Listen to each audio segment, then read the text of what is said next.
Magandang umaga po muli, ang inyong lingkod, si Chef Roy. Ngayon po ay araw ng linggo, 9 AM, May 12. Ngayon po ay araw ng mga nanay, Mother's Day. Ayun po. Mayroon po akong ikwento po sa inyo mula kahit nung bata pa ako, hanggang ngayon po ay narinig ko yung, siguro po familiar na sa inyo yung sinasabing 666. Ang nakasulat po sa Biblia na tungkol po sa halimaw. Bata pa ako, halimaw yung binabanggit ng mga matatanda Pero para po sigurado po, yung iba kasi hindi interesado pero yung iba naman gustong malaman kung ano yun, anong ikahulugan ng 666 na nakalagay po sa Biblia daw, na darating ang panahon daw na kung wala tayong tatak sa noo ng 666, hindi tayo pwedeng lumabas, hindi tayo pwedeng bumili or magtinda. Basahin po natin sa Pahayag 13:18 po. Pahayag 13:18 para po makita po natin kung ano talaga ang kahulugan. Pahayag 13:18. Ganito po ang sabi. Pahayag 13:18. Kailangan dito ang karunungan. Maaaring malaman ng sino mang matatalino ang kahulugan ng bilang ng halimaw, sapagkat ito'y bilang ng isang tao. Ang bilang ay 666. Yun po, bilang daw po ng isang tao ay katumbas ng hayop na 666. Kailangan daw dito, narinig po natin, kailangan daw dito ay karunungan. Yun po ay hindi po pala halimaw yon. Bilang ng isang tao, ang katumbas ay hayop na ang bilang ay 666. Hindi po yan halimaw, tao po yan. Ayon po sa ibang mga ngaral po, yun daw po ay, ang iba pong may narinig akong ibang nangangaral, yun po daw yung taong yan, tao po yan, hindi yan halimaw. Halimaw po ang sinasabi sa Biblia. Yun po daw ay mga ngaral. Leader po ng relihiyon, makapangyarihan daw po yon, kaya niya pasunurin ang buong mundo. Kasi po ang nakasulat sa Biblia, salita po ng Diyos. Ang Diyos po hindi Diyos ng Amerika, hindi Diyos ng Pilipinas, hindi Diyos ng Hong Kong, hindi Diyos ng China, kundi Diyos buong mundo. So yung nakasulat po dito, hindi pang Pilipinas lang, kundi pang buong mundo. So kaya niya pasunurin buong mundo. Hindi ka pwedeng lumabas, hindi ka pwedeng magtinda, hindi ka pwedeng bumili kung walang tatak na 666, kung walang tatak niya, yung taong yan. Sabi ng mga ngaral daw yun Hindi po kaya ng mga ngaral yun. Kung mga ngaral ka man, may ibang mga ngaral ngayon, wanted kinakasuhan ng rep, ayaw nga lumantad, nagtago. Walang puwersa. Kaya kung mga ngaral ka, leader ng relihiyon, pwede ka bang gawin ng batas na ganon? Kung walang tatak sa iyo ang isang tao, hindi pwedeng magtinda, hindi pwedeng lumabas. Kaya ba yung mga army, mga jet fighter ng Amerika, kaya mo ba yan? Hindi mo kaya. Kahit leader ka ng malaking relihiyon o sikat na relihiyon, hindi mo po kayang pasunurin ang buong mundo.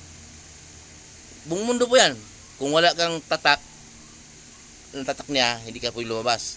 Kung mangaral ka man, leader ka ng relihiyon, hindi mo kaya ang gawin yun.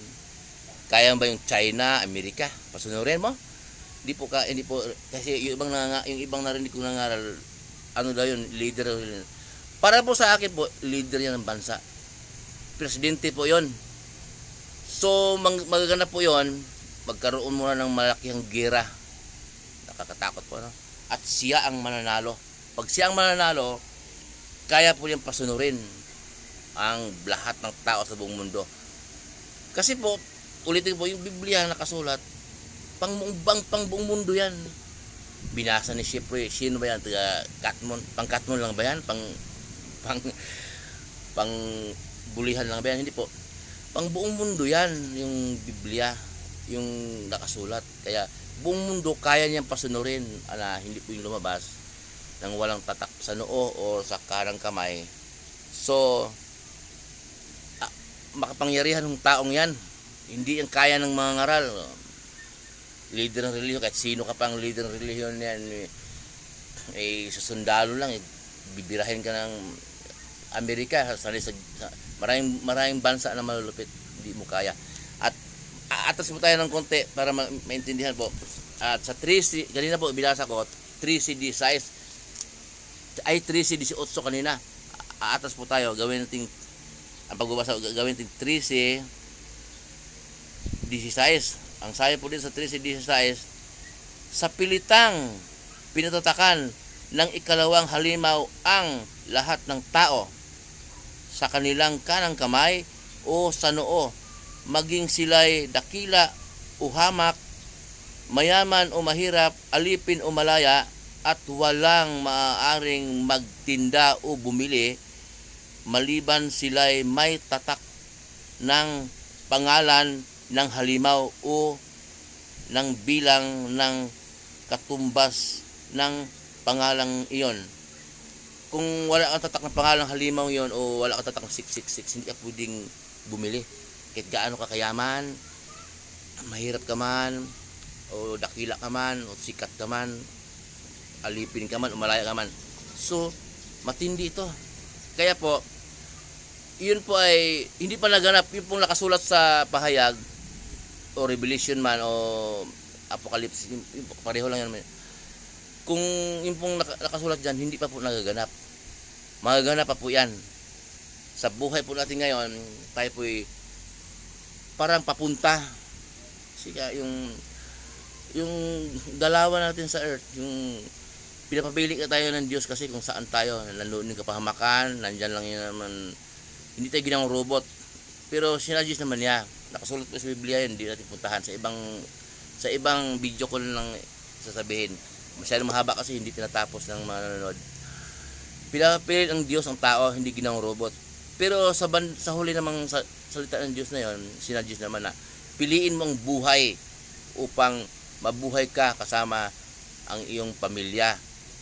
Kaya pinasaksi daw niya ang langit at lupa upang mamili ang tao. Nandiyan yung kapahamakan, nandiyan yung pagpapala, nandiyan yung buhay, nandiyan yung kamatayan. Yung sasabi mong buhay, yung makakapasok ka sa kaharian niya. Yung kamatayan naman, makakapasok ka sa impyerno. Kaya po, pinapilit ng Diyos ang tao, hindi niya ginawang robot.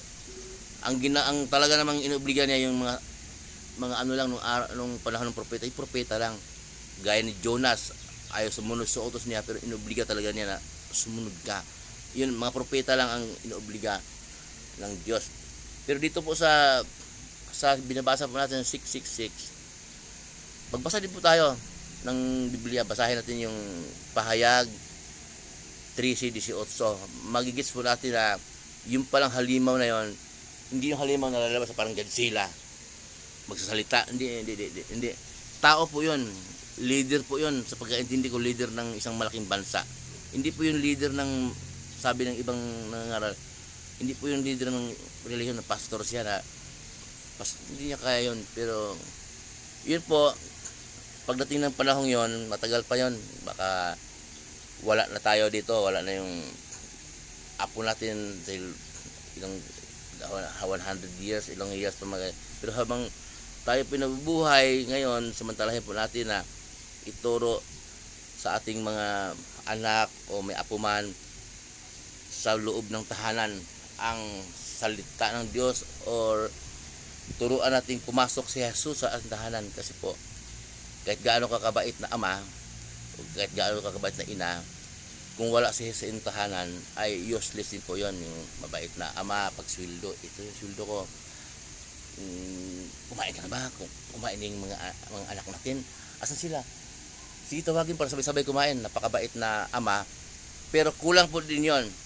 Maganda yon, napakabait, maganda yon, mapagmahal. Pero kulang pa rin yon kung hindi mo tinuturo si Jesus sa iyong tahanan, kung hindi mo pinakilala sa iyong pamilya si Jesus ay yun po ang malaking kakulangan. Muli po ang inyong lingkod, si Ship Roy. Kumusta po kayo? Ingatan kayo ng Diyos.